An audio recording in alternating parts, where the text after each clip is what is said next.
Олон улсын уран бүтээлчдийн баярын өдөрт зориулан хайрын өнгө уран бүтээлийн үзэгсэлэн Монголын театрын музейд нээлттэйлээ. Тус үзэгсэлэнд инрэл мэргэжил боловсролын сургуулийн сурагчид болон хөгжлийн бэрхшээлтэй нийт 32 уран бүтээлч өөрсдийн бүтээсэн бүтээлээ төлөвлөлөө. 500. За 3 намжтай зарчим 5. Зурга өөрөө бол гэртээ янз бүрийн бүтээл төрөөл зураал явж исэн. Тэгээд 2018 онд бол 55 дугаар тусгай сургуулаа 9 дугаар анги төгсөөд анимат өрсөлдөхүүлэг дизайны сургуульд бол уран зургийн ангид бол элсэн орсон. За тэгээд 2023 онд бол төгсөөд мэргэжлийн дипломоо аваад ингээд одоо зураг уран бүтээлээ төрөөд явж байгаа.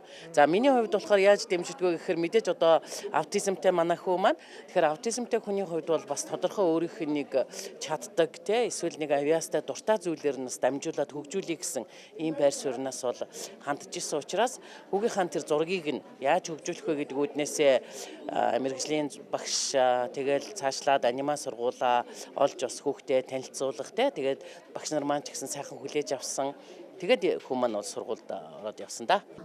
Төвний хувьд ямар нэгэн хэв маягт баригдалгүй төрөл бүрийн сэдвээр уран бүтээлээрээ төрүүлдэг онцлогтой. Харин цаашид тус үзэгслэн илүү хүртээмжтэй олон нийтийг хамрах хүрээгээ нэмэгдүүлэх шаардлагатай байна. Улсад 8 дахь удаага болж байгаа энэ удаагийн онцлог нь өөрөө за хөгжлийн бэрхшээлтэй иргэд буюу онцгой хүүхдүүдийн маань дотоод сэтгэл тэр хүний одоо дотоод мэдрэмж нь те дуу хоолойгоо яаж үргэе гэж боддгийг тэр нь уран бүтээлээр илэрхийлэгдэж гаргаж байна. За өнөөдөр 32 одоо хүний одоо уран бүтээл 50 гаруй уран бүтээл тавигдсан байна. За энэ дээр ерөнхийдөө 32 хүний маань 50% нь одоо оюуны бэрхшээлтэй залуус байна. За тэгэхээр бид нар оюуны бэрхшээл гэхээр тухайн хүнийг нөгөө альва зүйлийг ойлгохтой тааруу тийм ээ. За харилцаан дээр асуудал байдаг хэдиж тэр хүний дотоодод мөн чанар нь хайр нь тэрнээс илүү байдаг гэдгийг бол энэ удаагийн үзэсгэлэнгээрээ уран бүтээлээрээ одоо бусдад нээлттэй байдлаар одоо харуулж байгаа онцлог юм аа.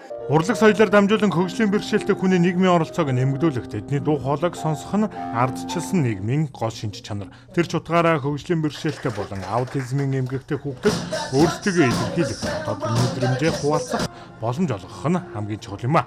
Харин энэхүү үзэсгэлэнгээр дамжуулан хөгжлийн бэрхшээлтэй иргэд өөрсдөө илэрхийлж нийгэмд дуу хоолойгоо хүргэж чадлаа.